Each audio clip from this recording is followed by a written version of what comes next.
there was just something that he said, if anything ever happens to me, you promise me that you'll just, I know you love your motorcycles, if anything ever happens to me, you'll go back to your drumming.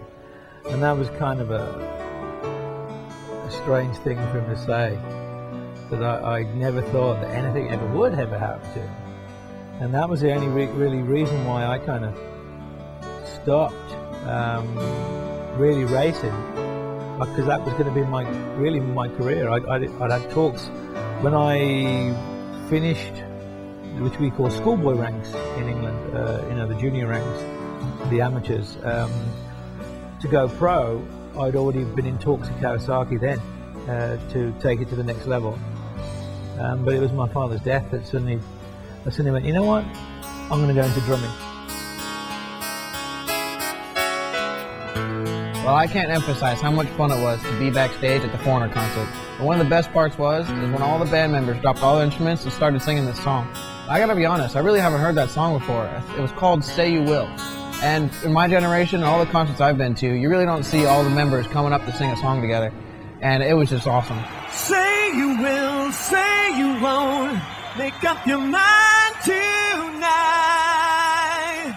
Say you will, say you won't, gonna be mine. Say you will, say you won't, make up your mind and time. Say you will, say you will, be mine tonight. Well, being backstage, I have to say once again, it was a pretty awesome experience with Foreigner, but then they really got my attention when they broke out into almost an a cappella.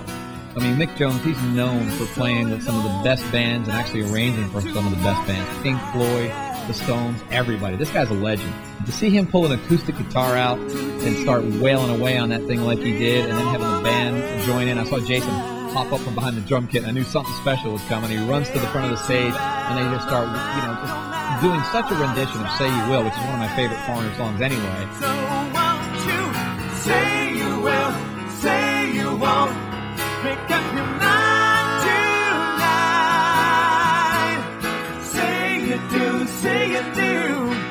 wanna be mine. And you know what? I really like that song. Because whenever I'm like that, anything like $20, I'm always like, say you will. Never been here before.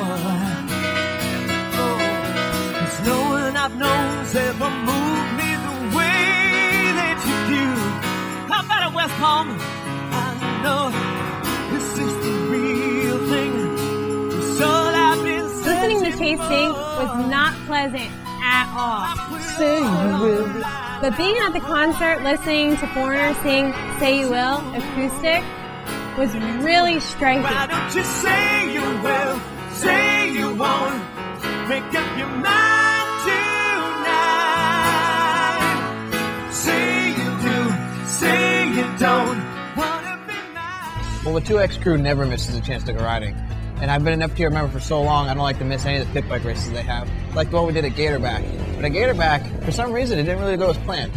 Well, this one's broken too, so I don't think I'm going to be riding. Well, the bike I chose for this race was our own 2Xtreem DRZ 125. But it's not a 125 anymore, as you know. It's got all kinds of BBR parts and stuff on it. It's the one we built with Aaron Yates. But I've been dying to race this bike because I know it's race ready. My job today at Gatorback is to crew for both of my sons. I have them in 2 different races, and it all starts out with Taylor. Taylor's my youngest. He's 15 years old. He's a big kid. He's growing really fast. Make sure the clutch is all the way in. What are you doing? He tends to be a little clumsy right now due to that. He tends to hit more trees than pretty much anything else when he's out there. But that's showing me he's really trying. When he stays on 2 wheels, he's really fast. It's getting kind of scary how fast he is. Pretty soon the old man here is going to have to step it up to stay in front of him. Well, one of the first issues we had with this bike was the kickstart shaft. It was cracked because of all the compression it has. So we couldn't kickstart it. It doesn't have an electric start, so we had to bump start it. But on the street, which it was made for, it's not a big deal. Bump starting on the street's no problem. But we were racing in the dirt, on a hard-packed surface. As Jason Bonham will tell you, the start of any dirt bike race is a natural high. It's much for the crew chief as well as for the rider. And it's even more so in FTR. The starts are a little different in the FTR hare scrambles. It's not like a motocross where you're on the bike's already running, and all you got to do is watch the gate. You got a whole shot device and everything else. In FTR, you have to stand in front of your bike, have your crew chief hold it, start in gear or out of gear, whichever you think is better. Make sure you grab the clutch, kick it, and go. And everything can go wrong when this happens. So you really have to have a coordinated and synchronized effort, and you never get it right or the same each time out. Well, Gatorback used to be a pro track, but a few years ago they quit running pro races there, but they still run the track like a pro facility. I mean, the track is gorgeous. It's only used for race days. There's no practice days.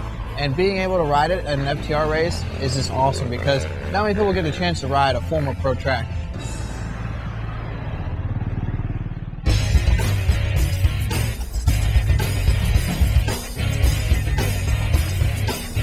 Well, the second issue I found out right before the race started is that for some reason the bike wouldn't rev out all the way. It'd go to about mid-throttle and then it'd start to break up. We didn't know if it was a fuel problem or if it's an ignition problem, which we still haven't figured out yet.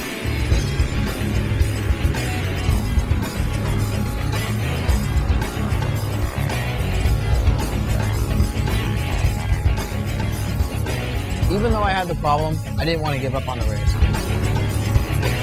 Because you're not handed a perfect day every time. And you know what? Being persistent will pay off as it did in this race. I mean, I still finished top 10, which is really gratifying. The thing that impressed me about Chase the most, we had a bike that was running totally wrong. We found out the timing had jumped. The bike was so advanced it would barely run and had no power on top. That can cause it to give it a lot of engine braking, cause him to flip over the handlebars, which he almost did more than once. Really hard to keep it running, but the kid went out there and charged anyway. And that just shows me he's got a big heart, and he realized when you race with what you have that day and do the best you can. And that's a sign of a true champion.